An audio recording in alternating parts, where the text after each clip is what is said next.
దేశంలో ఉన్నవి. ఈ సంకీర్ణ రాజకీయాల్లో ఎవరు ఎప్పుడైనా ఇన్ అవ్వచ్చు, ఎవరు ఎప్పుడైనా అవుట్ అవ్వచ్చు. అది ఆ కూటమి యొక్క అతిపెద్ద పార్టీ మీద ఆధారపడి ఉంటుంది.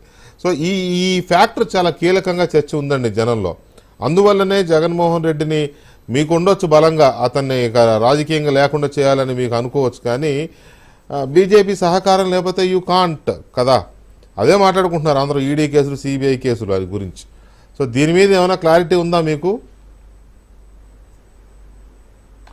వికీ గారు, ఇక్కడ రెండు అంశాలు. ఒకటి, ఇందాక పెద్దలు విక్రమ్ పోలా గారు ఒక అంశాన్ని ప్రస్తావించారు. ఏడీఆర్ వాళ్ళ రిపోర్టు ఏదైతే వచ్చిందో, చంద్రబాబు నాయుడు గారు రిచెస్ట్ సీఎం ఇన్ ఏపీ అని, దాని మీద సరే ఆ బులుగు మీడియా రకరకాలుగా వక్ర భాషలు పలకటం, దుష్ప్రచారం చేయటం, దానికి సంబంధించి ఒకటి ఇందాక విక్రమ్ గారు మాట్లాడుతూనే ఆయనే అన్న మాట ఏంటంటే, ప్రతి సంవత్సరం కూడా చంద్రబాబు నాయుడు గారు పారదర్శకంగా ఆయనకు ఉన్నటువంటి ఆస్తులన్నీ ఆయనే వాలంటరీగా డిక్లేర్ చేస్తూ ఉంటారు. ఆ విధంగా చేసేటటువంటి ఏకైక ముఖ్యమంత్రి, ఏకైక రాజకీయ నాయకుడు ఈ దేశంలో కేవలం నారా చంద్రబాబు నాయుడు గారు మాత్రమే. కాబట్టి ఆయనంతటికి ఆయనే గత సంవత్సరం నాకు ఎంత వస్తుంది, ఈ సంవత్సరం ఎంత ఉంది, మా కుటుంబ ఆస్తులు ఎంత ఉన్నాయి, నా వ్యాపారాలు ఏంటి, నాకు ఎంత సంపాదన ఉందనేది ఆయన ఓపెన్గా చెప్తుంటారు. ప్రజలందరూ కూడా దానికి అలవాటు పడిపోయారు. రెండోది, ఇందాక మీరు ఇంకొక మాట అన్నారు, మీరు ఎవరో మీకు ఒక మెసేజ్ పెడితే వీళ్ళందరినీ, ఈ సైకోల్ని, జాంబీల్ని మనం ఎక్కడ మారుస్తామండి, అది అయ్యే పని కూడా కాదు. ఇప్పుడు ఈ సైకో జాంబీ బ్యాచ్ కొన్ని ఛానల్స్లో కూర్చుని ఏదో వాగుతూ ఉంటారు ప్రతిరోజు కూడా. అది ప్రజలు కూడా అర్థం చేసుకున్నారు, వీళ్ళు ఈ జీవితంలో మారు, వీళ్ళు ఎప్పుడు ఇంతే. గతంలో ఎన్నో లక్షల కోట్ల రూపాయల ఆస్తులు అన్నారు, ఇంత 6 లక్షల కోట్లు మింగేశారన్నారు.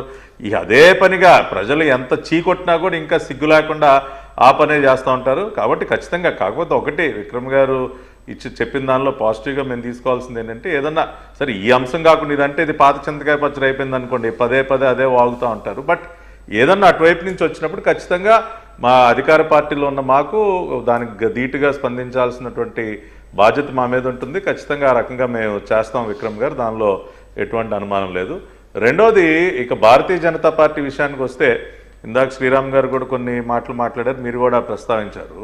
ఇప్పుడు మేమేదో భారతీయ జనతా పార్టీకి ఏదో మేమేదో ఒక నమ్మకం కలిగించి వాళ్ళు ఏదో యాక్షన్ తీసుకునే విధంగా చేయటం, ఇదంతా కాసేపు పక్కన పెడితే, భారతీయ జనతా పార్టీ కూడా ఇవాళ వాళ్ళకు వాళ్ళు దక్షిణాది రాష్ట్రాల్లో బలపడాలనుకుంటున్నారు. అది ఆంధ్రాలో ఇవాళ మాతో మా కూటమి పార్ట్నర్గా ఉన్నారు, ఎన్డీఏ, మేమందరం ఒక టీమ్గా పనిచేస్తూ ఉన్నాం. అదేవిధంగా అది కర్ణాటకలో కానీ, తమిళనాడు, కేరళ, దక్షిణాది మీద, సౌత్ మీద పెద్ద ఎత్తున వాళ్ళు కూడా ఫోకస్ చేసి పాన్ ఇండియా ప్రెజెన్స్ కోసం వాళ్ళు ప్రయత్నం చేస్తూ ఉన్నారు.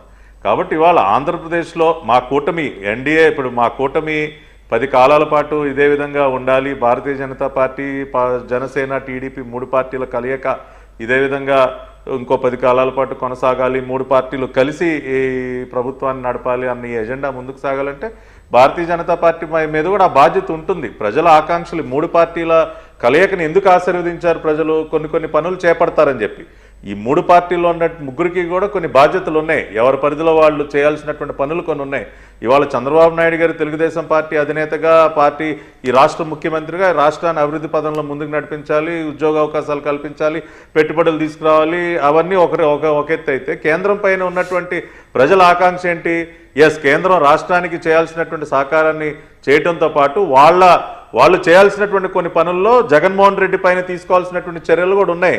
కాబట్టి అది ఆ పని వాళ్ళు రేపు సక్రమంగా చేయలేదనుకోండి, అది కూటమి పైన ప్రభావం ఉంటుంది, భారతీయ జనతా పార్టీ ఆ పార్టీ పైన కూడా కొంత ప్రభావం ఉంటుంది. కాబట్టి ఆ విషయాన్ని కూడా వాళ్ళు, నాకు తెలుసు, అది మర్చిపోయి ప్రవర్తిస్తారని అయితే మాత్రం నేను అనుకోను. భారతీయ జనతా పార్టీ అధినాయకత్వానికి తెలుసు ఇవాళ ఆ పార్టీ పైన ప్రభావం ఉండడానికి ఆంధ్రప్రదేశ్లో ఆ పార్టీకి ఉన్న స్టేక్స్ ప్రస్తుతానికైతే పెద్దగా కౌంట్లెస్. ఆ ప్రభావం ఉంటే మీ మీద, జనసేన మీద ఉంటుంది. జగన్మోహన్ రెడ్డిని విరోధించకపోతే, అడ్డుకోలేకపోతే ఆ ప్రభావం మీ మీద ఎక్కువ ఉంటుంది, మీ మీద, జనసేన మీద ఉంటుంది. యువర్ రైట్, ఉంటుంది. కానీ అట్ ద సేమ్ టైం ఇవాళ భారతీయ జనతా పార్టీ వాళ్ళ నాయకత్వం కూడా ఆంధ్ర రాష్ట్రంలో మనం ఎప్పుడు ఇంతటితో సరిపెట్టుకుందాంలే, ఇంకా అసలు ఏముందిలే మనకి, దీనిలో ఏముంది పెద్ద స్టేక్. వాళ్ళ పార్టీ వైపు నుంచి ఎంపీలు గెలిచారు, 10 మంది ఎమ్మెల్యేలు ఉన్నారు, ఒక గౌరవ మంత్రి సత్యకుమార్ గారి రూపంలో ఒక మంత్రిగా ఇవాళ క్యాబినెట్లో ఉన్నారు. ఇదేముందిలే, ఈసారికి దీంతో సరిపెట్టుకుందాం, మళ్ళీ రేపటి ఏముందిలే, ఏదైతే ఏముందిలే అని అనుకుంటారన్న మాత్రం నేను అనుకోను. ఆ రకంగా ఆలోచించేటటువంటి నాయకత్వం కేంద్రంలో పార్టీని నడుపుతుందని మాత్రం నేను అనుకోను. భారతీయ జనతా పార్టీ వాళ్ళు ఎప్పుడు కూడా వాళ్ళ స్టైల్లో ఫంక్షనింగ్ చూసినట్లయితే ఎంతో కొంత ప్రతి రాష్ట్రంలో ప్రతి టర్మ్కి ఇంకా ఇంకా బలపడాలనే చూస్తుంటారు. కాబట్టి ఆ రకంగా బలపడే ఆలోచన కనుక వాళ్ళకి సీరియస్గా ఉంటే ఖచ్చితంగా వాళ్ళు చేయాల్సినటువంటి పనులు ఖచ్చితంగా చేస్తారు. రెండోదండి, వాళ్ళ అవినీతి పైన, కరప్షన్ పైన మోడీ గారికి ఉన్నటువంటి ఎజెండా ఏదైతే ఉందో, నేను రాష్ట్రానికి ఒక రకంగా ప్రవర్తిస్తాను అంటే అది జాతీయ స్థాయిలో ప్రజలు కూడా ఒప్పుకునేటటువంటి పరిస్థితి ఉండదు. కాబట్టి ఆ విషయం కూడా వాళ్ళు దృష్టిలో ఉంటుంది. ఖచ్చితంగా సిబిఐ, ఈడీ కేసుల పరంగా కానీ, రాష్ట్ర ప్రభుత్వం వైపు నుంచి చేయాల్సినటువంటి పనులు కానీ లీగల్గా ఖచ్చితంగా చేసి తీరుతాం. మేము కూడా మా వైపు నుంచి కేంద్ర ప్రభుత్వానికి కూడా పదే పదే మేము గుర్తు చేయాల్సిన అవసరం ఉందని అన్నది కానీ, బట్ మా వైపు నుంచి ఆ ఒత్తిడి అయితే ఉంటుంది. పాత కేసులు కానీ, కొత్త కేసులు కానీ ప్రజలు ఏదైతే కోరుకుంటున్నారో ఆ రకంగా ఇవన్నీ ఒక లాజికల్ కన్క్లూజన్కి వచ్చి జగన్మోహన్ రెడ్డి